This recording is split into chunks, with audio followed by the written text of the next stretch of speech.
Bienvenidos a la hora del terror. Sumérgete en los relatos más oscuros y espeluznantes que puedas imaginar. Acompáñame en esta historia única que te hará experimentar tus miedos más profundos. Ten cuidado, porque una vez que hayas comenzado este viaje, no hay vuelta atrás. Muy buenas a todos, hoy ya estamos en el episodio número 9 de La Hora del Terror y vamos a regresar con uno de nuestros autores favoritos, Edgar Allan Poe, quien fue un escritor estadounidense conocido por sus relatos de terror y misterio. Edgar Allan Poe nació en Boston, Massachusetts, un 19 de enero del año 1809. Fue criado por un matrimonio de actores y escritores, pero su infancia estuvo marcada por la tragedia, ya que su padre abandonó a la familia y su madre falleció cuando él tenía apenas 3 años. A pesar de estas dificultades, Poe demostró un gran talento literario desde muy joven. A los 18 años publicó su primer libro de poesía, que tenía por título Tamerlán y otros poemas. Sin embargo, no fue hasta su obra El Cuervo, publicada en el año 1845, que alcanzó fama mundial y se convirtió en uno de los poemas más icónicos de la literatura norteamericana. Además de su carrera como escritor, Poe trabajó como editor y crítico literario. Fue conocido por sus opiniones fuertes y su estilo de escritura directo y persuasivo. También tuvo una vida personal muy complicada, luchando contra la pobreza, el alcoholismo y enfermedades. Pero lo más interesante de Edgar fue su influencia en la literatura de terror y misterio. Su estilo de escritura, lleno de suspense y atmósfera oscura, ha sido imitado y admirado por generaciones completas de escritores. Sus obras han sido adaptadas al cine, la televisión y la música, y su legado literario sigue siendo relevante hasta el día de hoy. Antes de comenzar nuestro relato, les voy a pedir, como siempre, que se recuesten, arrimen su cafecito, su taza de té o cualquier cosa que los ayude a estar más relajados. El relato de hoy lleva por título La Esfinge. Durante el espantoso reinado del cólera en Nueva York, acepté la invitación de un pariente a pasar 15 días en el retiro de su confortable cottage, a orillas del Hudson. Teníamos allí todos los habituales medios de diversión veraniegos, y vagabundeando por los bosques con nuestros cuadernos de diseño, navegando, pescando, bañándonos, con la música y los libros, hubiéramos pasado bastante bien el tiempo, de no ser por las temibles noticias que nos llegaban todas las mañanas de la populosa ciudad. No transcurría un día sin que nos trajeran nuevas de la muerte de algún conocido. Por lo tanto, como la mortalidad aumentaba, aprendimos a esperar diariamente la pérdida de algún amigo. Al fin, temblábamos ante la cercanía de cada mensajero. El mismo aire del sur nos parecía impregnado de muerte. Este paralizante pensamiento se apoderó de mi alma toda. No podía hablar, ni pensar, ni soñar en nada. Mi huésped era de un temperamento menos excitable, y aunque su ánimo estaba muy deprimido, se esforzaba por confortar el mío. En ningún momento lo imaginario afectaba su intelecto, bien nutrido de filosofía. Estaba suficientemente vivo para los terrores concretos, pero sus sombras no lo atemorizaban. Sus intentos por sacarme del estado de anormal melancolía en el que me hallaba sumido fueron frustrados en gran medida por ciertos volúmenes que yo había encontrado en su biblioteca. Por su índole, tenían fuerza suficiente para hacer gemir cualquier simiente de superstición hereditaria que se hallara latente en mi pecho. Había estado leyendo estos libros sin que él lo supiese, y, por lo tanto, le resultaba imposible explicarse a veces las violentas impresiones que habían hecho en mi fantasía. Uno de mis tópicos favoritos era la creencia popular en presagios, creencia que en esa época de mi vida yo estaba seriamente dispuesto a defender.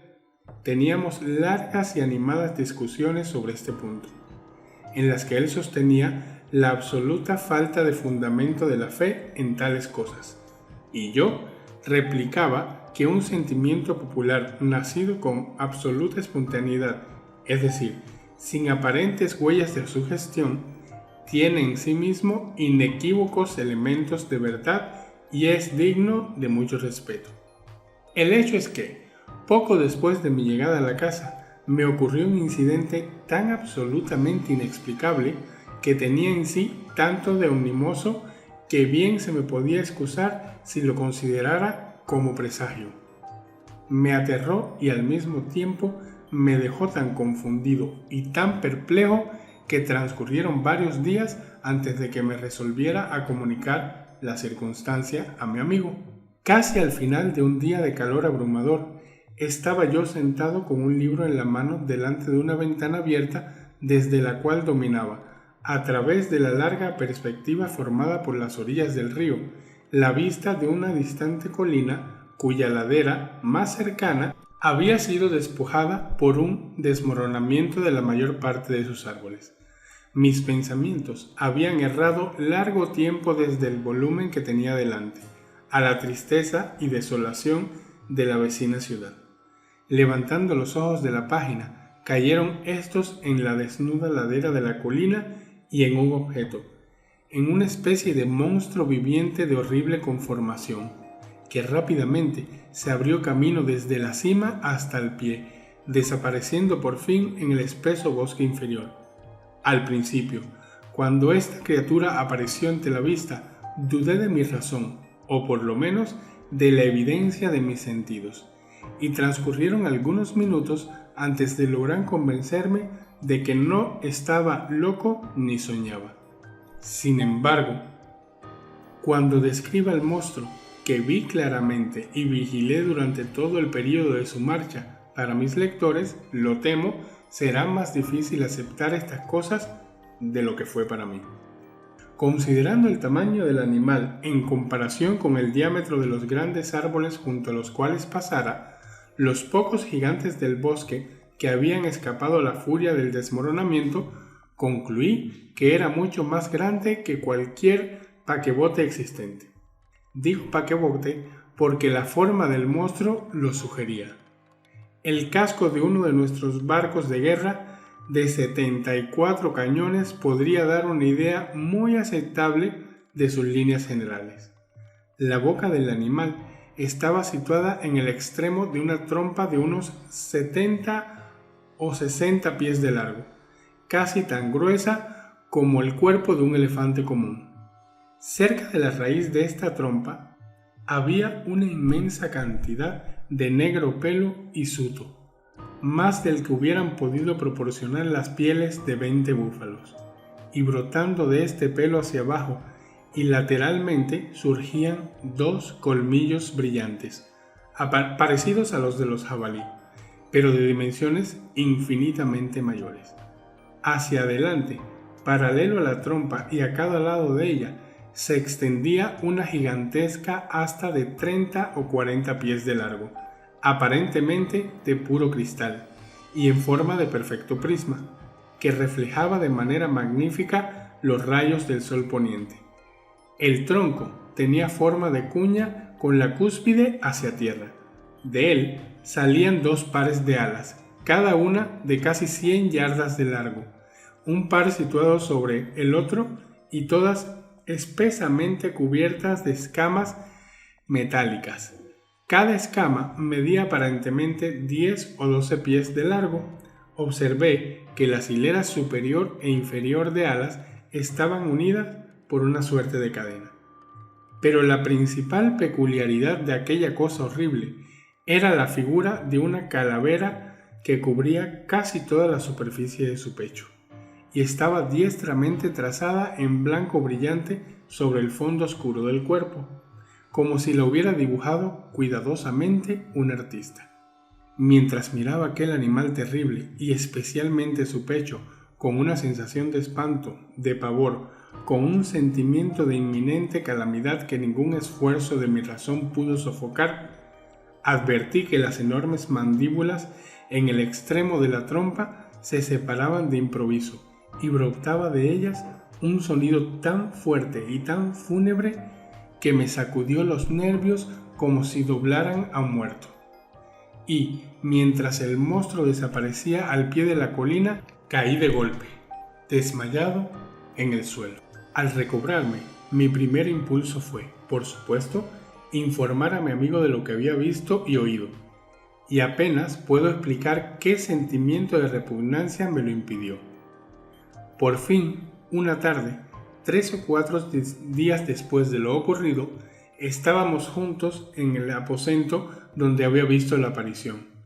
Yo ocupando el mismo asiento junto a la misma ventana y él tendido en un sofá al alcance de la mano.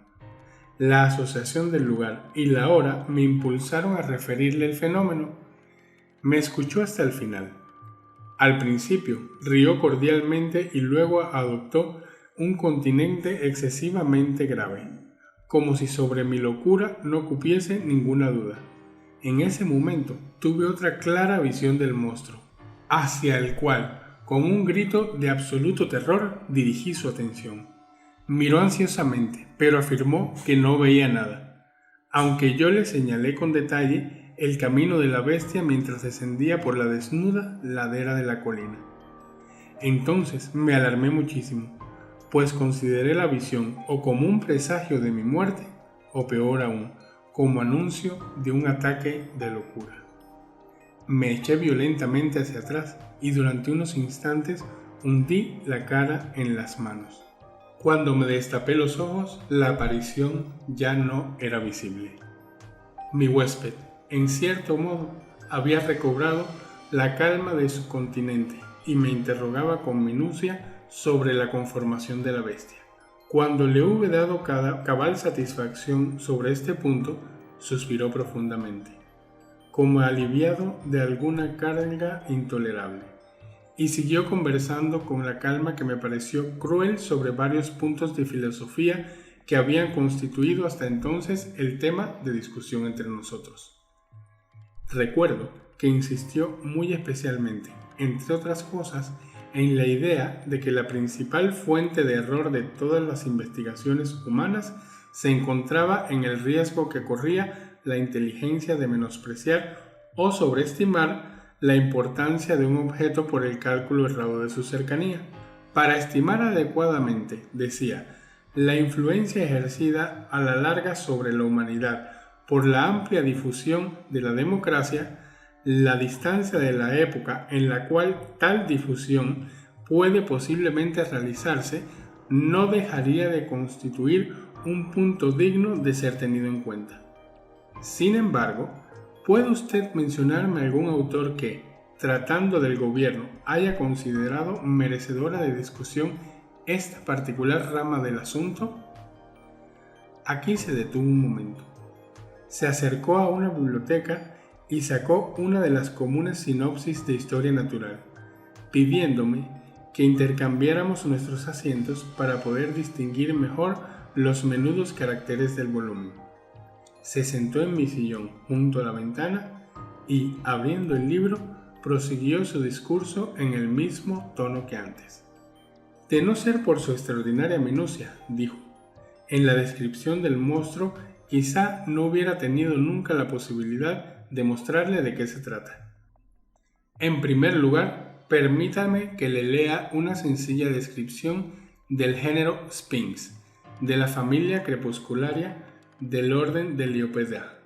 De la clase insecta o insectos, la descripción dice lo siguiente. 4 alas membranosas cubiertas de pequeñas escamas coloreadas, de apariencia metálica, boca en forma de trompa enrollada, formada por una prolongación de las quijadas, sobre cuyos lados se encuentran rudimentos de mandíbulas y palpos vellosos. Las alas inferiores, unidas a las superiores por un pelo rígido, antenas en forma de garrote alargado, prismático, abdomen en punta. La esfinge calavera ha ocasionado gran terror en el vulgo. En otros tiempos, por una especie de grito melancólico que profiere y por la insignia de muerte que lleva en el corcelete. Aquí cerró el libro y se reclinó en el asiento, adoptando la misma posición que yo ocupara en el momento de contemplar el monstruo. «Ah, aquí está», exclamó entonces. «Vuelve a subir la ladera de la colina. Y es una criatura de apariencia muy notable, lo admito. De todos modos, no es tan grande ni está tan lejos como usted lo imaginaba.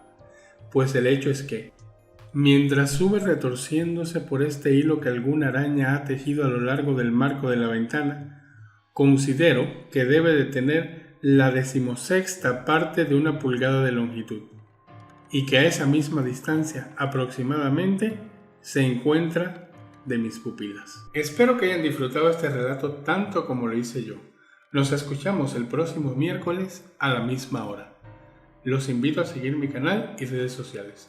Me pueden encontrar en Facebook como Michael Nieves y les recuerdo que la dirección de correo electrónico para el podcast es elsanteropodcast@gmail.com. Hasta la próxima.